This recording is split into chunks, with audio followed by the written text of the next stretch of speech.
They laughed at my ugly house and skipped my party. Now I own everything they wanted, and my grandma cut them off completely. They laughed at me in the middle of a restaurant. That's how this starts. Full volume, careless, jaw wide open laughter. Not strangers, my family. Right there, in front of a table of people, a waiter standing frozen beside us, my hand still holding the house keys I had just offered them to see my new place. It was supposed to be a celebration dinner. I had told them I had a surprise. I was glowing, practically vibrating with excitement. I said I bought my first home, and instead of cheers or a hug, I got that hideous laughter. Then my sister blurted out, "What did you buy?" "A garage?" And they all joined in like it was the best joke they'd heard all year. I was 29. I had worked every job I could find for the last 9 years. Early mornings, night shifts, filling in on weekends when everyone else called off. I never asked anyone for a cent. Not my mom, not my dad, not anyone. I packed lunch every day. I skipped trips. I wore shoes until they had holes in the soles. All for one thing, so I could finally stop renting and buy my own home. And this is how they reacted. I just sat there, swallowing hard, trying not to let it show on my face. I wasn't going to cry, not in front of them, not in public, not while they kept laughing like I was a clown who had delivered the punchline too early. But inside, I was already breaking apart, and I hadn't even told them where it was yet. That came later, when my mom finally asked, her voice full of sarcasm, "So, which part of the city did you find this treasure in?" I told them, and they laughed harder. It was a fixer-upper in West Allerton, an old neighborhood most people had written off years ago. Not dangerous, just forgotten. But I saw something different in it. The house had been built in 1958, back when homes had thick walls and personality. The yard was overgrown. The kitchen had green tile, and the wallpaper looked like it hadn't been touched since Elvis was alive. But the bones were good. And more importantly, it was mine. But at that dinner table, it felt like nothing. Worse than nothing. My sister Bianca rolled her eyes and leaned over to her husband, whispering loud enough for me to hear. "She really thinks she's doing something." He snorted and said, "Well, it fits her." My mother just sipped her wine and said, "You should have asked Bianca for advice. She has taste." I stared at the tablecloth, tracing invisible patterns with my fingertip, and wondered if any of them would ever see me as someone worth being proud of. Let me back up, though. Let me tell you how I got to that moment. I work as a logistics coordinator for a regional supply firm in Milwaukee. It's not glamorous. My desk faces a wall, my lunch breaks are short, and the most exciting part of my day is when the freight tracker updates on time. But it pays steady. And for nearly a decade, I saved every dollar I didn't absolutely need. No family help, no boyfriend, no cosigner. Just me, scraping together a future one paycheck at a time. 2 months before that dinner disaster, my old college roommate Tessa, who's now a real estate agent, called me out of the blue. She sounded breathless. "You still looking for a place?" she asked. I told her I was, but I had pretty strict limits. She interrupted me. "No, listen to me. There's this house. The sellers are desperate. They're moving to Oregon in 3 weeks, and they just slashed the price again." I asked her what was wrong with it, because there's always something. Tessa paused for a second and said, "Okay, it's ugly. The kitchen's from the Nixon era. The backyard looks like a jungle. The pipes need inspection. But it's solid. And cheap. I'm talking once-in-a-decade cheap." She sent me photos. And I'll be honest, my stomach turned a little. The bathroom tile was the color of split pea soup. The living room had this weird mural of horses. Horses. But beneath all that chaos, I saw it. The shape of a home that could be mine. The arch in the hallway. The old oak banister. The deep windowsills. It was begging for a second chance. And so was I. I said yes. The mortgage process nearly killed me. They needed everything. Paperwork from jobs I barely remembered, calls to banks I hadn't used in years. Every day I expected a phone call telling me the deal had fallen through. But it didn't. And the day I held those keys in my hand, I sat in the empty living room and cried for 20 minutes straight. It was mine. Every creaky floorboard. Every rusted hinge. Mine. I kept it all a secret. I didn't tell my parents. I didn't tell Bianca. I didn't tell anyone from work. I wanted the moment to be mine first, before anyone could ruin it. So I planned a reveal. Not just a phone call or a casual mention. I booked a reservation at this Italian place my parents liked. I told them I had something big to share. I even wore the one nice dress I owned. I imagined the look on their faces. I thought they'd finally say something kind. But I got laughter. I got ridicule. I got told I had no taste, no vision, and no business buying anything without Bianca's approval. And you know the worst part? They didn't even ask when they could see it. They didn't even pretend. So I sat there at that table, my pasta going cold, while they planned Bianca's baby shower. I hadn't even known she was pregnant. When the check came, I paid for my meal and left before dessert. I didn't say goodbye. I got in my car, locked the doors, and screamed until my throat hurt. And when the screaming stopped, I made a promise to myself. The first morning in my new house, I woke up to the sound of birds and silence. No neighbors yelling. No footsteps above me. No music through the wall.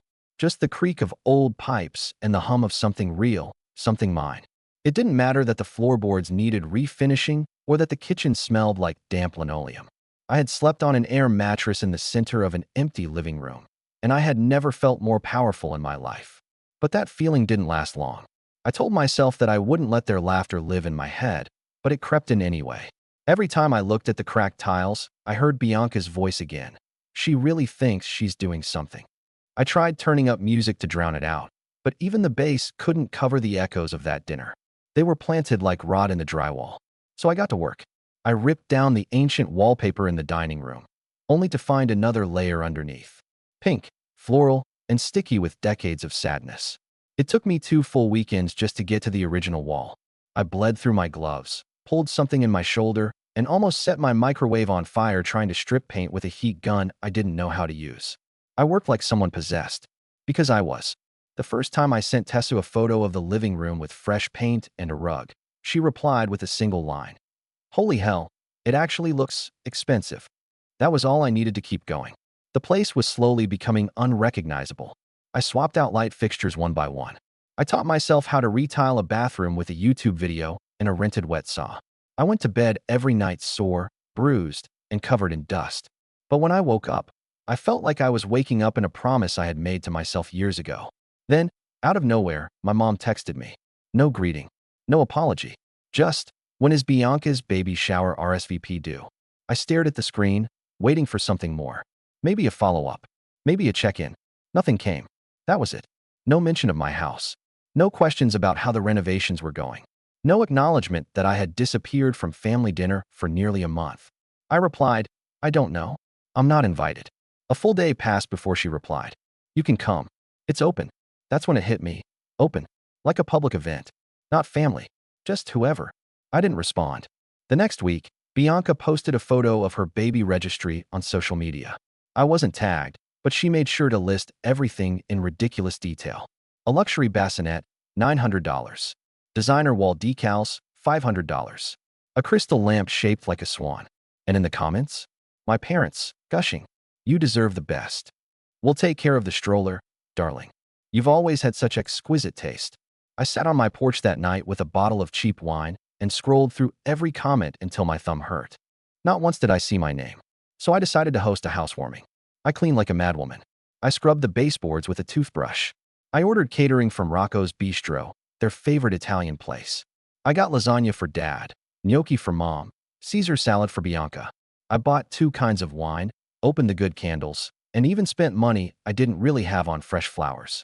I wanted it to be perfect, not just to show them what I'd done, but because, for once, I wanted them to step into my world instead of the other way around. I texted Mom and Bianca the invite 3 days in advance. Saturday at 6 p.m. No RSVP needed. Just come. Bianca didn't respond. Mom replied, we'll see. Depends how your father's back is. That Saturday, I had the whole place glowing. I wore a deep green dress that made my skin look brighter and my eyes sharper. I waited by the window like a kid on prom night. At 6:15, I checked my phone. No messages. At 6:45, I lit the candles. At 7:12, I called my mom. Straight to voicemail. I tried Bianca next. Same result. I told myself not to panic. Maybe they got caught up. Maybe they were just late. But then, at 7:34, I got the photo. Bianca had posted it to her stories.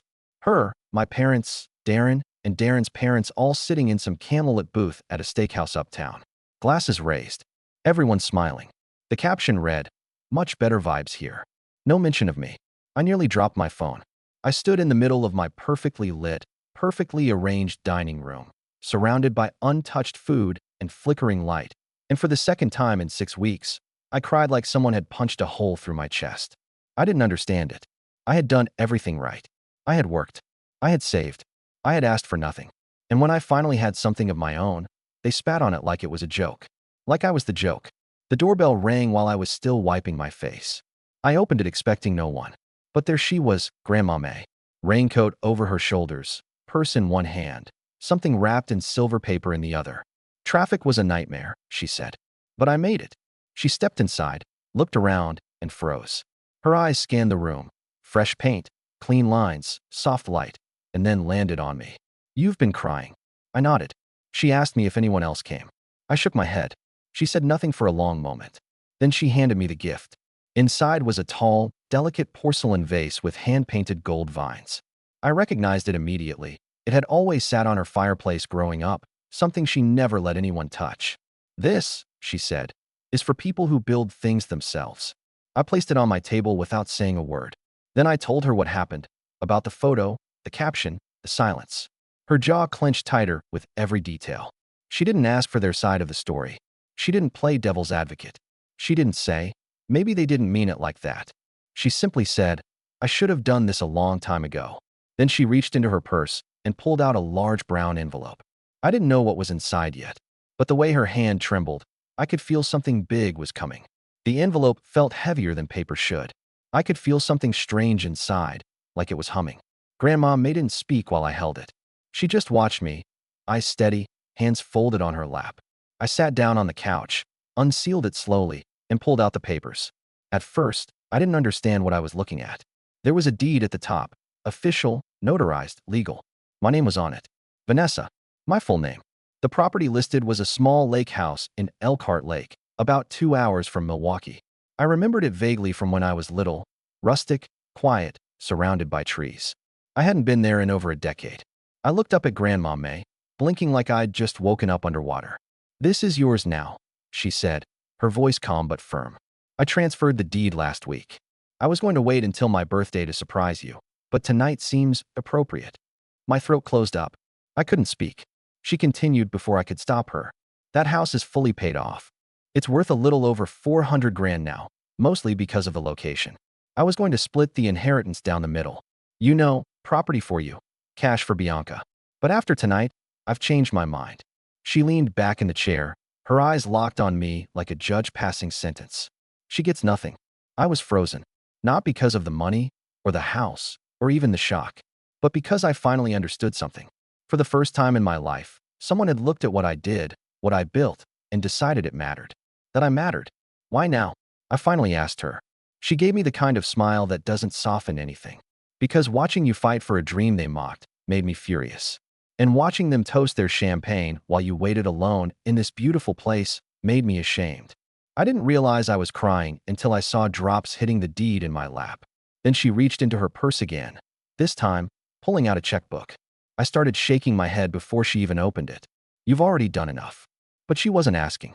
I've been saving for years, she said, scribbling numbers without hesitation. This is a gift, not charity. You've earned every cent. She tore the check from the book and handed it to me. I looked down and nearly choked. $200,000. Written in smooth cursive, signed without a second thought. I held it like it might dissolve in my fingers. That should nearly kill your mortgage, she said. The rest? Put it into whatever dream you chase next. I didn't know how to thank her. No words would have been enough. So instead, I hugged her like I used to when I was 7 years old and thought she was made of magic. Maybe she still was.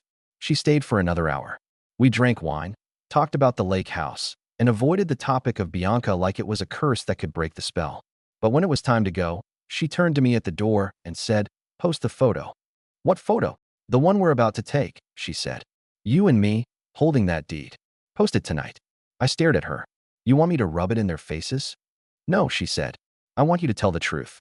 And the truth, my darling, is that you were never the disappointment. They were just too blind to see you shining." So we took the photo. Me in my green dress.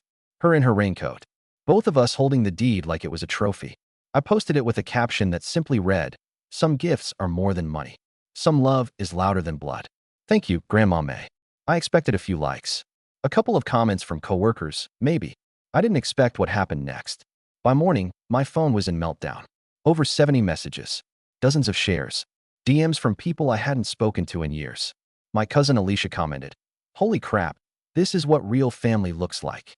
An old teacher of mine messaged, "You were always the quiet one. Quiet ones build empires." But not everyone was clapping. At 8:03 a.m., Bianca sent the first message. Really classy move, Vanessa. I hope you're enjoying your 5 minutes of attention. 10 minutes later, Mom chimed in. You need to take that post down. It's causing problems. This isn't how families should handle disagreements. Then Dad messaged me directly. Your grandmother has clearly lost her grip. She's been emotional lately. We'll be talking to her. I didn't respond to any of them, but I did take screenshots.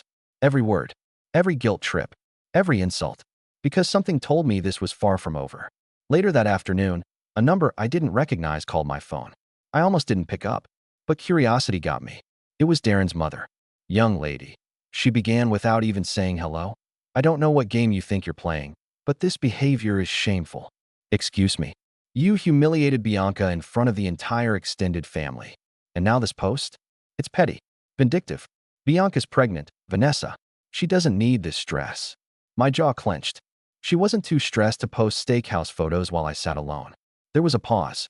Then, that's different. She has a lot on her plate. You know how hard it is to be expecting. I hung up.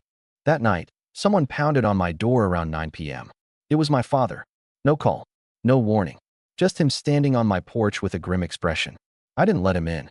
You need to understand what you're doing, he said. Your grandmother is unwell. We think someone's been influencing her. Influencing her? I repeated. She gave you property. Cash. She's unbalanced. That's not how she operates. I stared at him through the screen door. Maybe you just never saw how she operates when someone actually deserves something. He tried to say something else, but I locked the door before he could finish. 2 days later, I got another text from Grandma May. Family meeting. My house. Tomorrow at 6. Don't be late. That was all it said. No emojis. No pleasantries. Just instructions. And I had no idea what was coming next. I arrived at Grandma May's house 10 minutes early, but everyone else was already there. Their cars were lined up along the driveway like guests at a wake. It didn't feel like a family meeting. It felt like a trap. I sat in my car for a minute, gripping the steering wheel, trying to decide whether walking in would be brave or stupid. When I finally stepped inside, it was dead silent. Everyone was already seated in the living room. Mom, Dad, Bianca, Darren. Nobody said a word as I walked past them and sat down on the opposite couch, across from the fireplace. Grandma May stood between us, holding a folder in one hand and a glass of tea in the other, like she was about to give a lecture on morality. The air was so thick I could barely breathe. I called this meeting, she began, because some of you seem to think you're entitled to more than you deserve. Bianca immediately sat forward, eyes red like she'd been crying all day. You've been manipulated, Grandma. You don't know what you're doing. Grandma turned to her without blinking. Say that again, but slower. Let's hear just how far you're willing to insult my mind. Bianca looked away. Mom opened her mouth to speak, but Grandma raised a hand before she could even get a syllable out. Not yet. You'll get your turn. She turned to me next. Vanessa, please show them what you brought. I took my phone out of my pocket and opened the gallery. I had every screenshot saved and ready. The messages, the insults, the guilt trips. I tapped through them one by one, holding the screen up for all of them to see. Bianca's voice filled the room. You don't deserve that house. Mom's comment. This isn't how families behave. Dad's message. She's clearly unstable. We'll get it reversed. Then the silence cracked. Grandma exhaled like she'd been holding her breath for weeks. This is what you say about me? Your mother? Your grandmother? That I'm unstable? That I've lost my grip? Dad rubbed his forehead but didn't deny it. You've been acting impulsively, May. This whole situation is out of control. Grandma's face hardened. The only thing out of control is your belief that you get to rewrite the consequences of your own cruelty. Then she turned to Bianca. Her voice dropped, but somehow it hit harder. You sent your sister a picture of you toasting wine at a steakhouse while she sat alone in a house she built with her bare hands.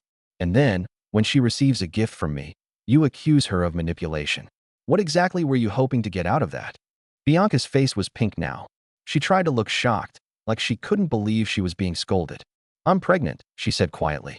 I thought family would understand that I have bigger responsibilities now. I leaned forward and looked her dead in the eyes. You knew I was hosting that night. You knew exactly what you were doing. She glared back. You're not the only person in this family who matters, Vanessa. I didn't want to spend the night in a dump pretending to care about your renovation. I could feel Grandma May's fury rising behind me like a thunderstorm rolling over the lake. You're right, she said coldly. Vanessa isn't the only person who matters. But she's the only one who has earned respect in this room.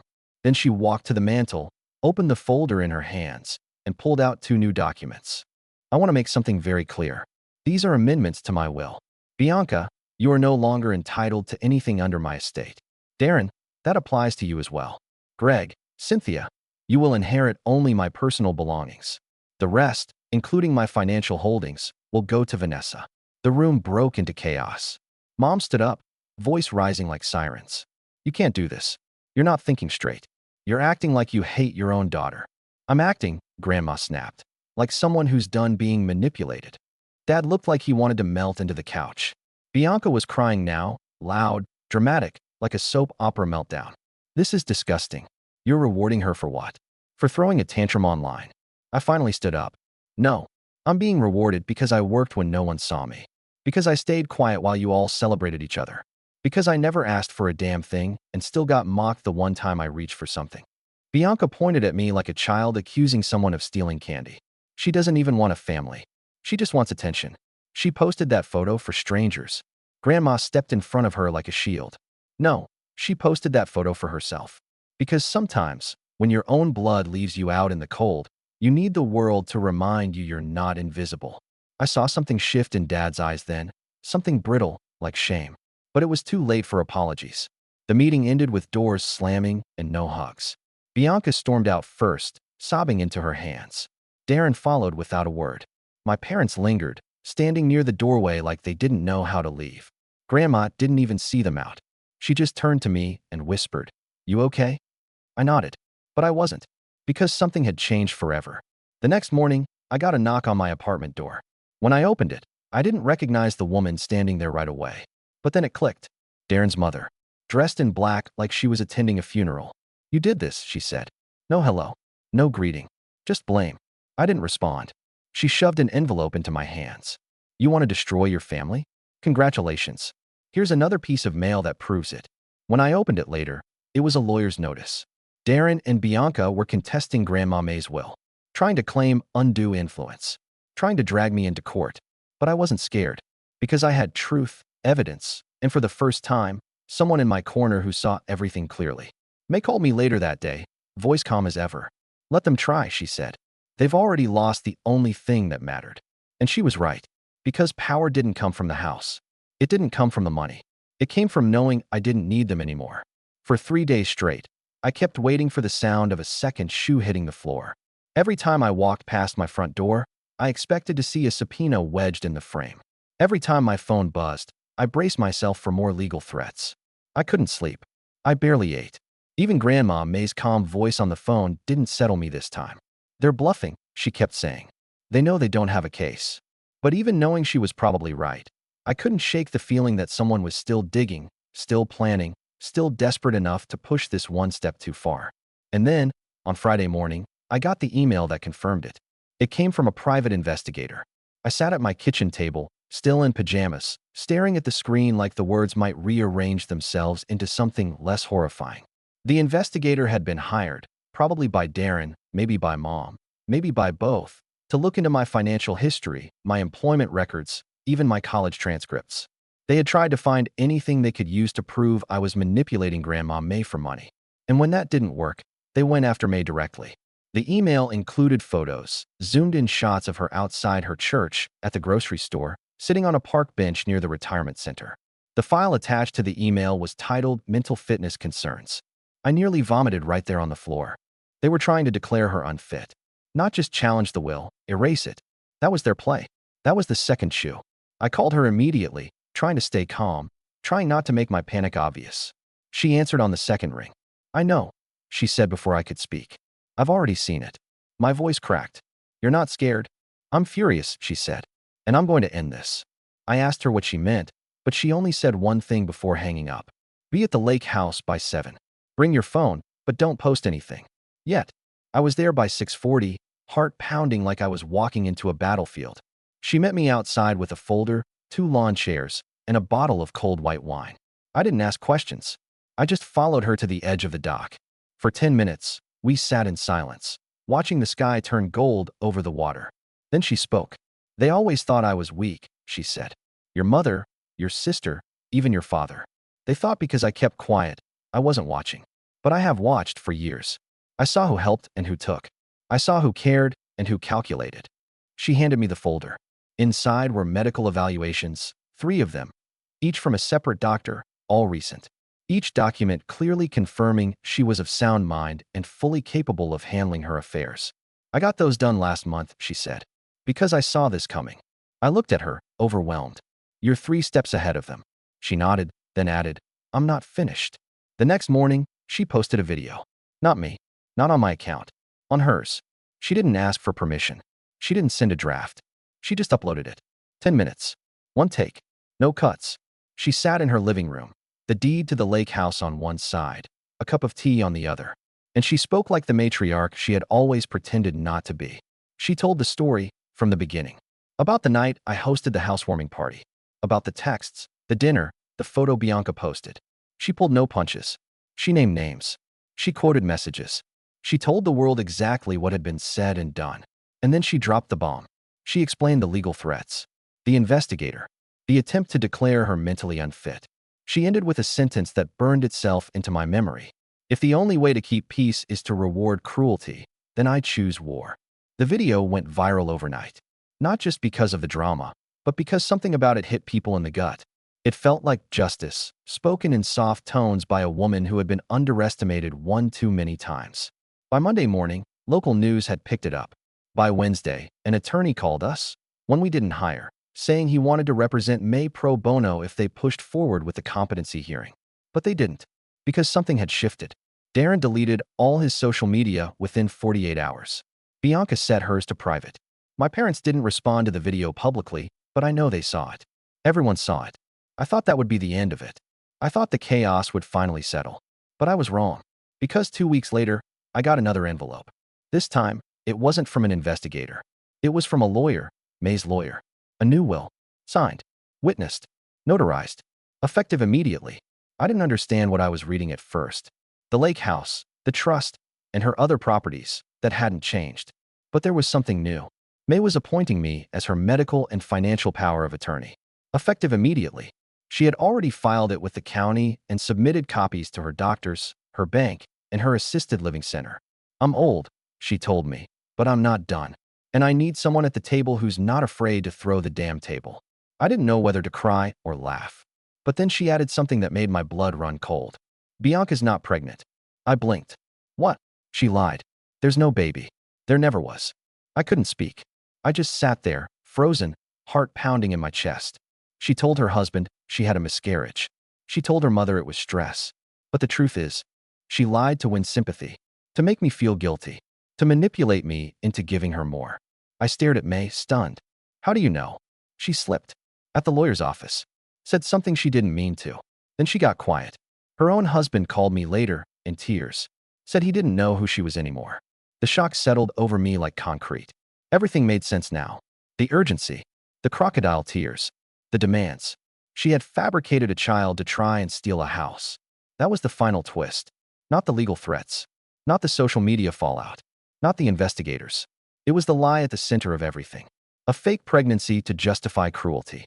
That was what finally killed it. The next time I saw Bianca, it was at a grocery store. She was alone. No bump. No ring. She looked smaller than I remembered, like someone who had been shrinking for years without realizing it. She saw me. I saw her. She turned and walked away without saying a word. And that was the moment I knew. This story wasn't about revenge. It wasn't about houses or money or winning arguments. It was about freedom. About never again shrinking myself to fit into the mold someone else built for me. About knowing that the people who once laughed at me no longer had the power to hurt me.